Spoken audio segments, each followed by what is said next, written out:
पहला क्वेश्चन दोस्तों political science का आपके सामने दे रखा है, भारत की संप्रभुता किस में निहित है। भारत की संप्रभुता दोस्तों भारत की जनता में निहित है।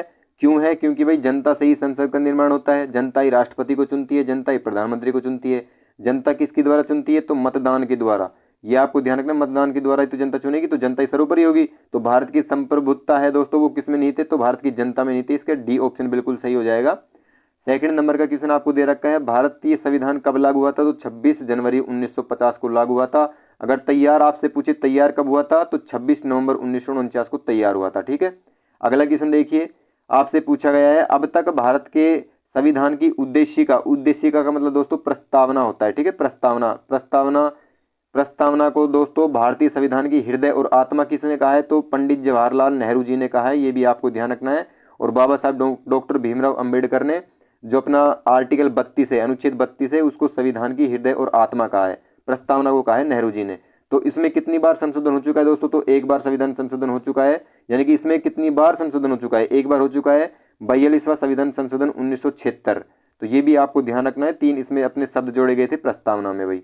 ठीक है, अगला देखिए, आपको ये बताना है कि गणतंत्र होता है, गणतंत्र का अर्थ क्या है? केवल एक तांत्रिक यानी लोकतांत्रिक राज्य है, या अध्यक्ष पद्धति शासन वाला राज्य है, संसदीय पद्धति शासन वाला राज्य है, या फिर जहां पर अध्यक्ष है वो वंशानुगत नहीं हो? तो दोस्तों इसका डी ऑप्शन बिल्कुल सही हो जाएगा। जहां का अध्यक्ष का मतलब जैसे अपन राजा से लगा सकते हैं, राजा का बेटा ही राजा नहीं बनेगा तो उसको कहते हैं अपन गणतंत्र। गण का मतलब होता है दोस्तों लोग, लोगों का तंत्र, गण का तंत्र, जनता का तंत्र। जनता अपने मतदान के द्वारा ही चुनेगी अध्यक्ष को। तो ये आपको ध्यान रखना है, इसका डी ऑप्शन बिल्कुल सही हो जाएगा।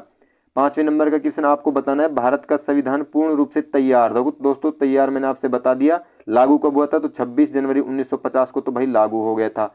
आपसे क्या पूछा गया, तैयार कब हो गया था? तो 26 नवंबर 1949 को तैयार हो गया था। तो इसका बी ऑप्शन है वो बिल्कुल करेक्ट आंसर हो जाएगा भाई। देखिए, आपसे पूछा गया सामाजिक क्षमता का अर्थ क्या है? तो ये आपको बताना है, कांस्टेबल के एग्जाम में पूछा गया है सामाजिक क्षमता का। दोस्तों इसका करेक्ट आंसर हो जाएगा तो भेदभाव का अभाव। सामाजिक क्षमता का अर्थ होता है भेदभाव का अभाव।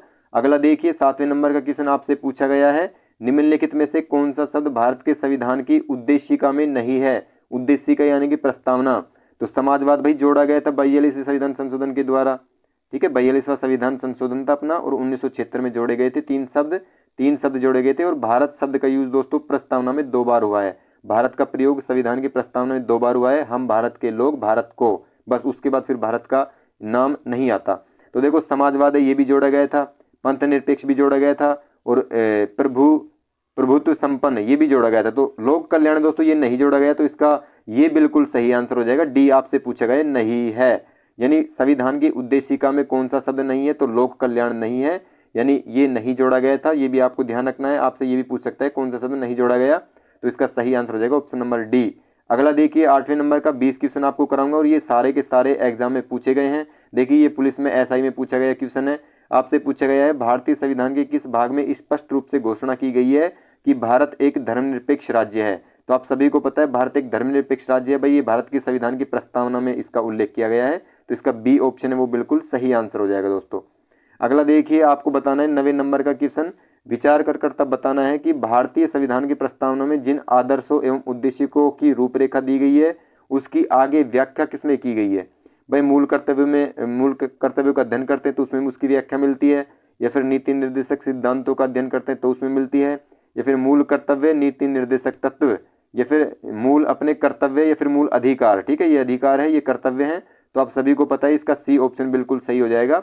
जब अपने मूल अधिकार और राज्य के नीति निर्देशक तत्व और अपने जो मूल कर्तव्य है ना उनका अपन अध्ययन करते हैं तो उसमें क्या है दोस्तों, इसकी व्याख्या की गई है प्रस्तावना की। तो इसका सी ऑप्शन है वो बिल्कुल सही हो जाएगा। 10वें नंबर का क्वेश्चन आपसे पूछा गया है, भारतीय संविधान के किस संशोधन द्वारा प्रस्तावना में 2 शब्द, एक तो समाजवादी है दोस्तों, और एक अपना कौन सा हो जाएगा, धर्मनिरपेक्ष। धर्मनिरपेक्ष को दोस्तों अपन पंथ निरपेक्ष के नाम से भी जानते हैं, पंथ निरपेक्ष। ये भी आपको ध्यान रखना है, दोनों का अर्थ सेम है, यानी कि किसी भी एक पर्टिकुलर धर्म को नहीं मानना, सभी धर्मों को समान मानना ही धर्मनिरपेक्ष कहलाता है।